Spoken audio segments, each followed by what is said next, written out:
What a year it's been for anime. 2024 came in swinging and never stopped, delivering some of the most unforgettable series we've seen in ages. We're talking romance, fantasy, action, the whole shebang.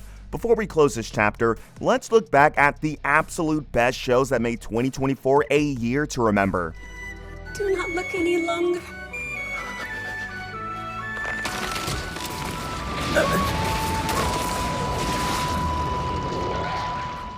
Number 11, Go Go Loser Ranger.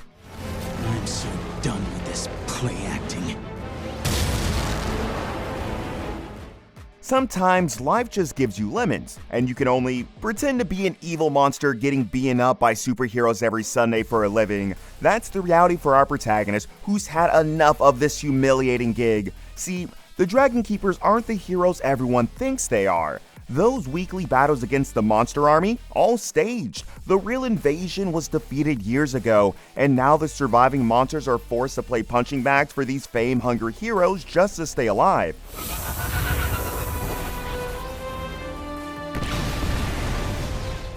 But one monster, Sento D, decides it's time to flip the script. Teaming up with a mysterious ranger named Suzukiri, he's going undercover to expose the truth and save its fellow monsters from this endless cycle of fake fights and real humiliation. It's a whole workplace improvement plan.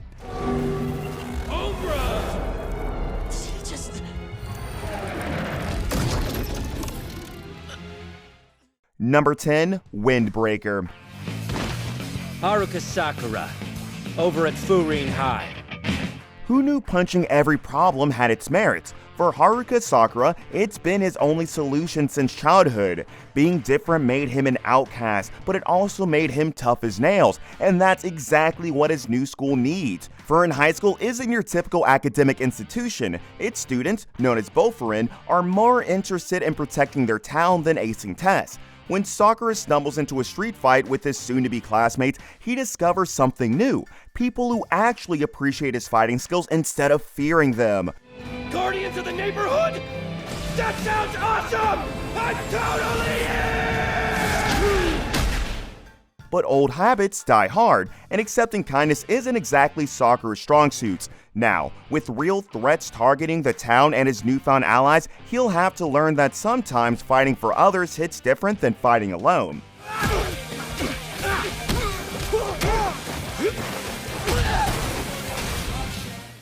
Number 9, Spice and Wolf, Merchant meets the Wise Wolf.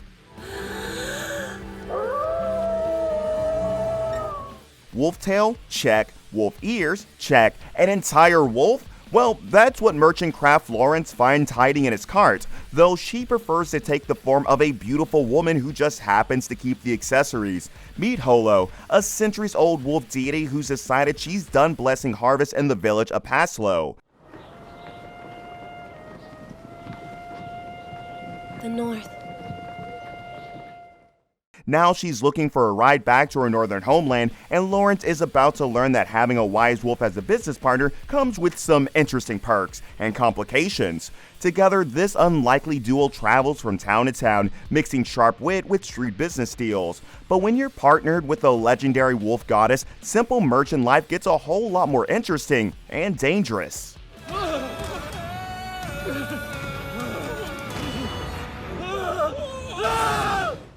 Number 8, Yakuza Fiance.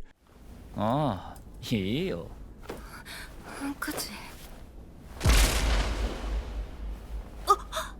Good things happen when two badasses combine forces, but in the case of Yoshino Some and Kirishima Miyama, what brews isn't just a storm, it's a full-blown emotional typhoon. Born from a truce between rival Yakuza families, their engagement is anything but a fairy tale. 好きだ。絶対結婚しよう。俺の人生めちゃくちゃにして。Yoshino, stepping into the Lion's Inn in Tokyo, finds herself betrothed to Kirishima, a man whose polite facade masks a deeply twisted desire for chaos. He yearns for a partner who will dominate and degrade him, but Yoshino isn't quite the cruel queen he's hoping for. Disappointed by her defiance against his expectations, Kirishima drops his act, revealing a chilling persona that thrives on pain, both giving and receiving.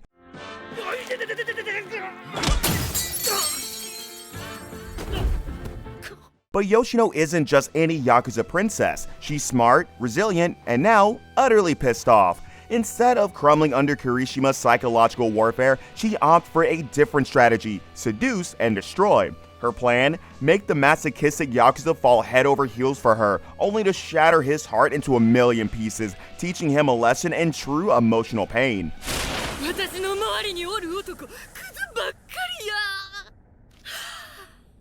Number 7. Delicious in Dungeon. Confusing the whole body.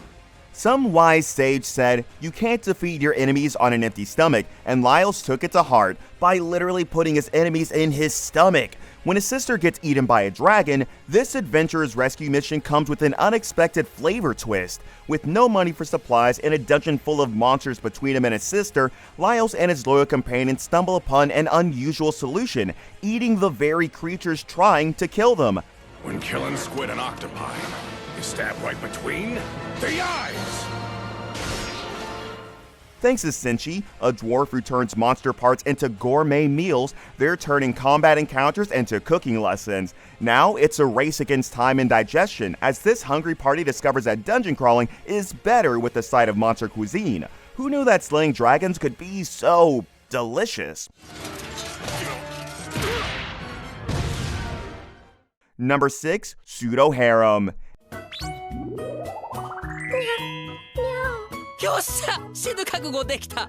Eiji, the man amongst many men, is a simple guy. He just wants a harem of cute girls, and thanks to his drama club junior Rin, he's got one. Well, sort of. See, Rin's got acting skills that make Hollywood jealous, and she's putting them to work by playing multiple personalities just for Eiji.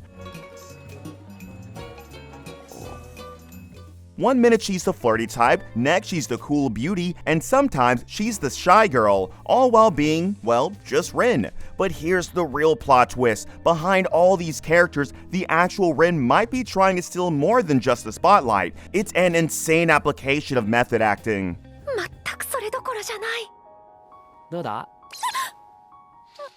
Number 5. Wistoria, Wand and Sword.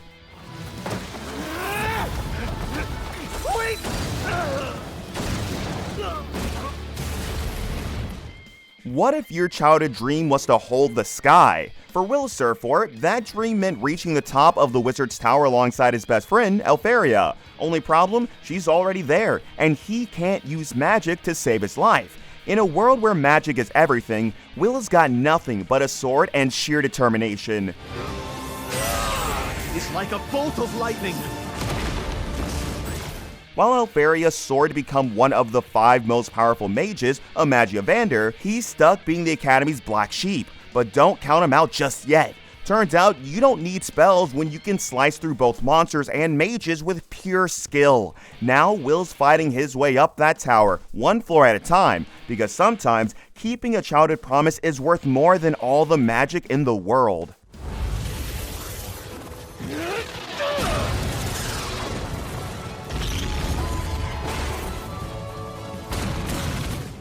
Number 4. Alia sometimes hides her feelings in Russian.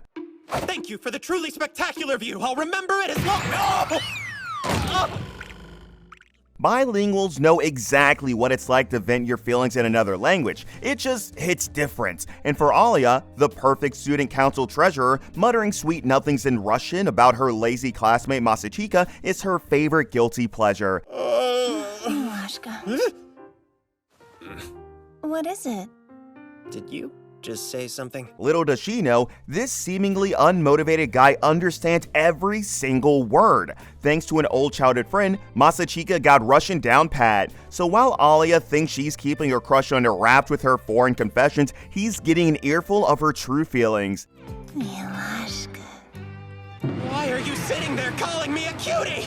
I understood that, both times. Now we've got a rom-com where one person thinks they're being sneaky, the other's pretending not to understand, and somehow they're both falling harder by the day. Ah, young love. It's complicated in any language. Okay, you need to slow down.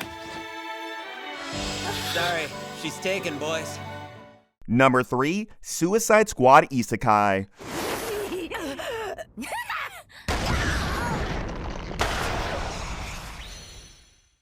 Amanda Waller, the big baddie, the mastermind of masterminds, has cooked up another wild scheme, and this time she's sending DC's worst of the worst straight into a fantasy world, because nothing says diplomatic relations quite like dropping Harley Quinn into a medieval battlefield. After losing her first team, Waller's new squad includes the ever-charming Deadshot, the peace-loving Psycho Peacemaker, the shape-shifting Clayface, and everyone's favorite Walking Shark. Whoa, hold on now, easy. Their mission? Find out what happened to the first team and get back home before their neck bombs go boom. But when their entrance literally crashes a war between humans and orcs, our heroes find themselves trading one prison for another. Now they're stuck with magical chains instead of government ones, and the clock's ticking. Number 2, Orb, on the movements of the Earth. 地球だ。地球ってそんなわけ。え？地球？ It's time for medieval maths, murder, and mayhem. Meet Rathal, a 12-year-old genius who's about to learn that sometimes the most dangerous thing you can do in 15th century Poland is basic astronomy. どんなに背伸びしたって人間は近づけない。 Our boy Wonder was all set for a safe career in theology until one fateful encounter sent him spiraling down a forbidden path. Now he's secretly trying to prove that the Earth moves around the sun, a tiny detail that could get him killed faster than he can process what happened. そして今から地球を動かす。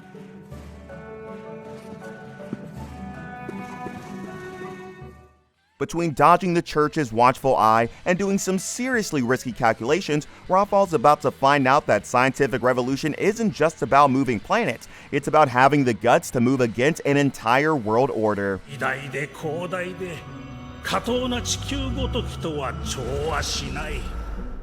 Number 1, Don to Don.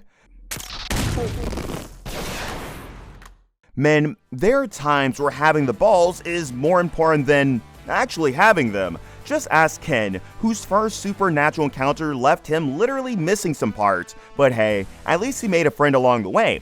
Meet Ken and Momo. He's Team Aliens, she's Team Ghosts, and they're both about to find out they're both right in the worst possible ways. My psychokinesis cannot lock go. What starts as a heated debate between two high school weirdos turns into a wild ride through every urban legend your parents warned you about. Now they're fighting spirits, dodging UFOs, and developing some crazy powers of their own. Nothing brings people together quite like battling the paranormal while trying to get your body parts back from space.